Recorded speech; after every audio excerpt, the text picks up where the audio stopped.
Masked Hero. Hello everybody and welcome to another top 10 video. This week we are looking at the top 10 hero kit cards from the Civil War wave. This is a continuation of a series that I did that took up a lot of time last year, and there's actually a full omnibus for it, but this will be in addition to that series. And yeah, so the general rules are that we are only looking at cards that come out of the hero's kit. I guess an additional caveat to that for this particular wave is that I am not including the gift cards out of Hercules deck just because they fall outside of it, and I think that they can very easily kind of skew the results.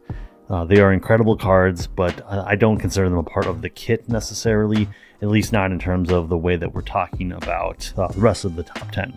Definitely put those as honorable mentions. They are incredible cards. They're just not going to fit into the framework of today. But let's not mince any more words. Let's get directly into it and talk about my number 10, which is Winged Shape out of Hulkling's pack. It is a 2-cost upgrade with the Shapeshifter trait and the text: Hulkling gets a +1 thwart, +1 attack, +1 defense, and gains the aerial trait, and a hero responsive after you play an event exhaust Winged Shape, remove 2 threat from a scheme. So this is kind of indicative of all of his shapeshift cards. Spoiler alert, none of the other ones make the list. I do think that they all are good, but I think that they kind of as a package represent a lot of what Hulkling's doing and kind of elbow each other out of the way. I like this one because it gives him a boost in 3 different stats. It's generally one that if I am mulliganing, this is one that I'll definitely consider keeping. It does have an energy and a mental resource on it. His shapeshift cards all have double resources on them, and I do think that's really interesting. It allows him to play a game without necessarily needing to put in double resources everywhere, the basic ones and what have you. But I think this one's good because it just starts you out in a really good place. It starts you out with, pretty balanced stats, and the ability to play an event or remove 2 threat from a scheme can often mean that you can look at your opening hand and go, okay, I'm going to focus more on upgrades and maybe attacks, and this will curb whatever threat might be starting on the main scheme and just sort of make that first turn kind of free for the most part. It's not the best card in the wave, but I definitely think that it's again, indicative of all of his shapeshift cards and, falling into my number 10. Moving on, let's talk about my number 9, which is also out of Hulkling's pack, and that is Impersonation. This is a 2-cost event with the superpower and thwart trait and the hero action of remove 4 threat from a scheme. If this removes the last threat from a scheme, you may change to alter ego form. Switching out alter ego can be a good thing because you can go get a different shapeshift card if you happen to need that, and that allows you to have that free change of form, go down to alter ego, and you can still get back into Hulkling by the end of the turn. Additionally, if you just need to actually go to alter ego, this can also just be good because if you find yourself in a position where you want to go to hero form but you want to make it back to alter ego before the end of the turn, you've cleared off all the threat, possibly from the main scheme, and that means that going down to alter ego is not going to be inhibiting anything. If you're talking about side schemes, generally taking 4 threat off of a side scheme is probably going to be doing most, if not all, the threat. So again, free transform, and I think that in the context of, we look at like Ant-Man or the Wasp, who have the 0-cost change forms, that generally allows you to do a lot of bouncing around in a turn.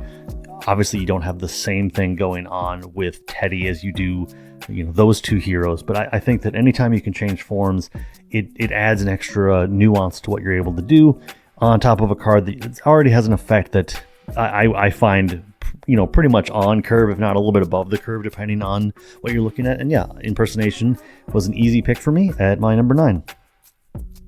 Turning the corner to number 8, let's talk about a card that I don't know if I'm overselling or underselling, and that is the 2-cost event from Hercules pack, Son of Zeus.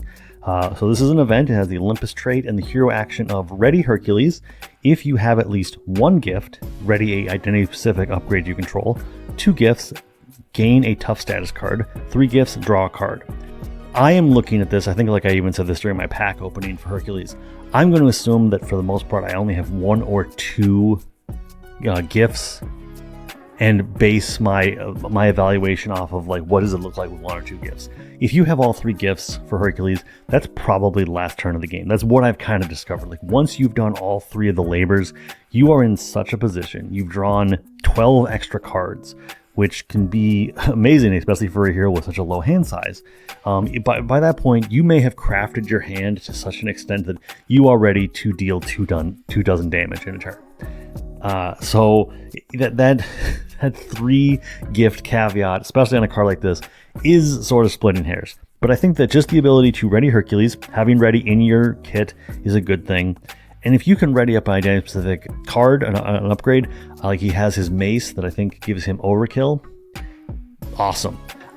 I basically assume that I am going to be using Son of Zeus to ready up myself and an upgrade. If I get to gain a tough status card, cool, that's a turn that I get to spend in hero form that I don't need to take any damage. If I draw an extra card, that means that the game is almost over. So that's almost like just a win more part of it. I am okay with this card. It doesn't rank highly, and maybe it will rank higher if I were to come back to this list, or if I were to think about all the hero cards in a year or something and go, how do I really feel about this? I don't see this cracking the top 10 of all the hero cards ever, but I do think that this could be higher. I just think at this point, I don't want to oversell it because I do think that there are a lot of caveats that kind of turn this card on, and I don't want to say like, yeah, this is a 10 out of 10 card. It might not be that, but I think that it is a solid, high average card that I think has a lot of use and just needs to, find its moment to really kind of shine in a scenario. Moving on, let's talk about number 7, which is Active Altruism out of the Wonder Man pack. So this is a 0-cost event with the Thwart trait. In the hero action, Thwart, remove 1 threat from a scheme, remove 2 additional threat from this scheme for each energy resource you overpaid for this card to a maximum of energy. So this can remove 1 threat, 3 threat, or 5 threat. And I think that modal nature of Wonder Man's cards, Wonder Man and Hercules are both kind of hard for me to parse because I don't want to oversell and I don't want to undersell. This could be an incredible card. I don't think it is. I think that it is a very good card for situations. It allows you to be very picky with what you're doing and say, hey, I'm not going to overly remove threat from a scheme. Because sometimes you just have a Thwart event in your hand and you're like, okay, so this removes 5 threat, but I only have 3 threat to worry about. You might hinder everything, and obviously there are points in time when it's just like you just want to get rid of threat as easily as possible, and if you overdo it, you overdo it. This also helps because 5 threat from the main scheme can be several turns worth of threat accruement. I do think that this is a fun card. I like the overpay mechanic. I like how energy focused Wonder Man is. I just question if this is a card that in a year from now we're really going to be talking about, or if maybe it is going to be an all-star card and I should have put it in my top 5. But I do like it, and it is a interesting card with an interesting effect that I think can be very situational, but I think also its modal nature means that it's going to be helpful in more situations than it's going to be a dead card in your hand. Moving on, let's talk about my number 6. It's another Wonder Man card, and kind of all the same things I said about Active Altruism I could say about Ionic Blast. So this is a 1-cost event with the attack and superpower traits. Hero action, attack, deal 3 damage to an enemy, 2 additional damage to that enemy for each energy resource you overpaid for this card to a maximum of triple energy. So this just kind of makes it above Active Altruism because I think the ability to deal 9 damage as a cap is going to be far more relevant than trying to remove 5 threat. I think there's going to be situations where you want to take out a minion that has 5 health, but then there's going to be times when you just want to blow through as much damage to the villain as possible. And yes, this is taking up pretty much your entire hand. Obviously, there are going to be ways to have this not necessarily pull 4 cards from your hand just to play it, but I do think that this is a card that I don't foresee that many situations where this is a dead card, because aside from a tough status onto the villain, this is always going to deal a massive amount of damage if you need it to. And I don't see the situations where this is going to be a card that you're really going to look down on and say, hey, I don't really want to play this. I think this is a card that's always going to be on, and it's always going to have a purpose. And I think that falling so close to the top 5 is a fair assessment. I don't think that this is an amazing card, but I think that it is a card that is always going to have a use at pretty much any point in the game. Now let's make our way into the top 5 and talk about another Hulkling card, and that is Shapeshifter. So this is a 0-cost event with a superpower trait. It has the hero action of search your deck and discard pile for a shapeshift upgrade and add it to your hand. This is nice because it is a 0-cost event that can go get you a double resource. That right off the bat is amazing. Obviously, we already talked about how going down to Teddy and grabbing a shapeshifter form off of impersonation is good. I think this is just a good way to get an event played, because he loves events. This allows you to use your shapeshifter form, go get a different shapeshift card, maybe swap them out, and you get to do that, remove 2 threat, deal 2 damage, heal 2 damage, and then put down a different form that can set you up for what you might actually want to do with maybe your basic activation. And this, when I was first writing up the list, fell into like number 9 or number 10. But the more I thought about it, the more I was like, oh, this is a double resource. This is a way to get, it's an event. So you get to do your shapeshift ability, and then you get to get a different shape. Like the more I thought about it, the more I was like, oh, this actually just keeps rising up. And maybe this should be in my top 3. I know it cannot be my number 1, but maybe this should be in my top 3, because I think that it is a card that does so much work and is incredible. But again, it just falls short. I just could not give it enough. I think I've hyped it up about as much as I can, and I think that this is the perfect spot for it. It's just my number 5. It is a card that seems simple but does so much for you and allows you to kind of go down these decision trees, and I think because of that, it has a proper place at number 5.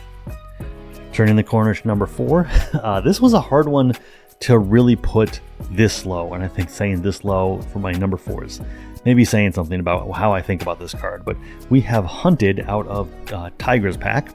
It is a 0-cost upgrade with the condition trait, and the text of, as an additional cost to play this upgrade, search the encounter deck and discard pile for a minion and put it into play, engage with you. Attach Hunted to that minion and stun it. Interrupt when attached minion is defeated, ready Tigra. So what I like about this is that we look at someone like Valkyrie, who this is similar enough to the Deathglow, but in ways so much better. But I think you look at something like the Deathglow and you go, okay, the Deathglow needs you to have Valkyrie being the one defeating the minion, and this doesn't care about that. That just says, hey, Tigra, you get to ready up no matter how this minion goes away. That means that you can play fair with someone like Winter Soldier. That means you can be outside of aggression and let the aggression player maybe do the moment of triumph, or moment of triumph, but then there's the one event where you can remove threat. Like the 3 or 4 cost event deals 6 damage for basically the overkill. You remove that much threat. I'm forgetting what that's called, but it's up on the screen. This allows you to play much more fairly in multiplayer in a way that I think some of the similar effects to this have been hindered in the past. This allows you to go find a minion. It does not say a non-elite minion, so you can go find a minion that is scary and you get to stun it, and that's another additional thing. Plus, this again plays into all the stuff that Tigra wants. She wants to have minions engage with her, but she also wants them to be sedated, and this does that, and it allows you to also just look for a minion that you can defeat, so you get that free attack in. Maybe you can take some, you give your attack overkill so that it's not all going to waste. Maybe you just need the ability to heal up, switch to hero form, use an attack event to take out the hunted minion. I'm probably forgetting the interactions that even just changing to hero form does. I think at that point you can go find Hunted. You don't even need it in your hand. I could be getting that part wrong. But either way, I just think that this card does so much for you, and it allows you to play so many of the things that Tigra wants to do. This helps you to do it, and that's why it is a key component of the deck, and that's why it makes it into my number 4, and I just think that it is an awesome card.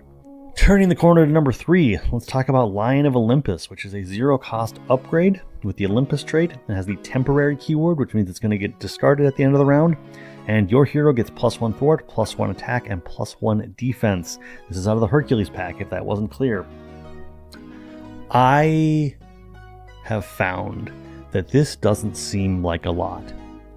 But when you suddenly have 2 of them in play, and you have the ability to do Son of Zeus, so you get to ready back up, or you get to do Limitless Stamina, and you get to ready back up.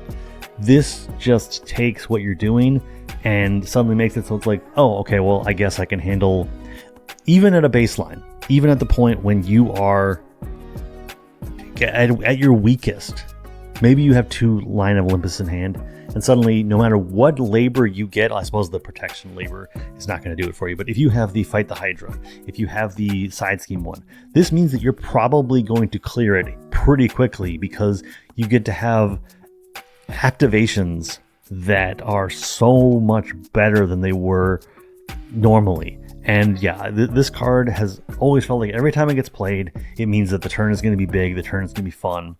And the only problem I have with it is just that it's an upgrade that reads like an event. So I often find myself going, okay, I need to actually put this into play because I need to use it, but I want it to be an event. I want those interactions to be there, and if they just aren't there. That said, it's still my top 3. It is an incredible card, and every time I play it, I have a good time.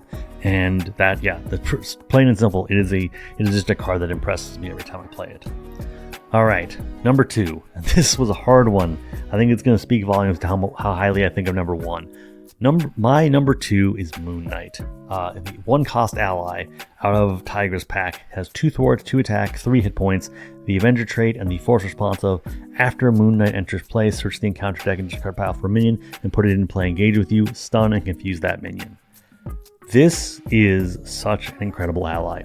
Every time I have played it, it has done exactly what I need for the situation. It makes Tigra's care about minions, cards like the events, the attack events, the thwart events, her amulet that just makes you more energy, or makes you more resources, her just everything. This is just the card I need, and because of the way that it sedates minions, means that you don't have to answer that minion immediately.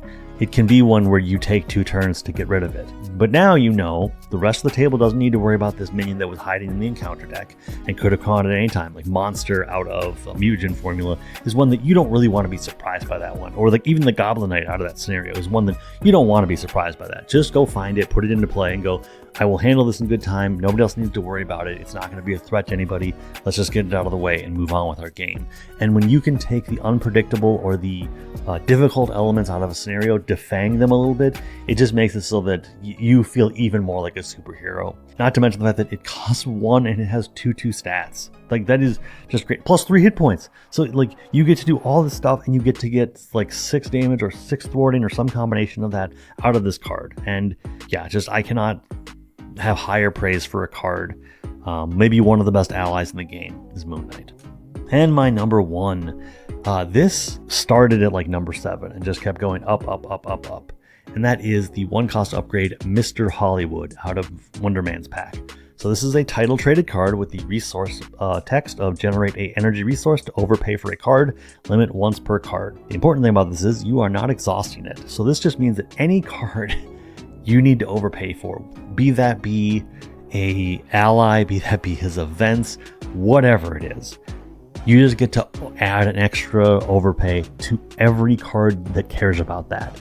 And this just sits in play. It is one that I will hard mulligan for because it's just always going to do something in every game. It is never a dead card. There's always going to be a time when you go, I wish I had Mr. Hollywood. So just cut to the chase. Just get Mr. Hollywood into play immediately and go from there. Like this, it's hard to like completely contextualize how impressed I was, because when I saw this card in the previews, when I saw this card in my pack opening, I was excited, but I don't think I fully understood just how much work this card can do. And it makes me want to see more cards that care about overpaying just so that I can use this card. I do think that means that if we are looking at things from the current perspective, although with a cooperative game, I don't think that they are going to be necessarily as worried about what current looks like for Marvel Champions as like they might say, hey, there's these cards in Arkham, they just kind of break the game, and so we don't want to be giving certain investigators access to cards, you know, when we're trying to play with a little bit more of a limited card pool to balance these scenarios and everything.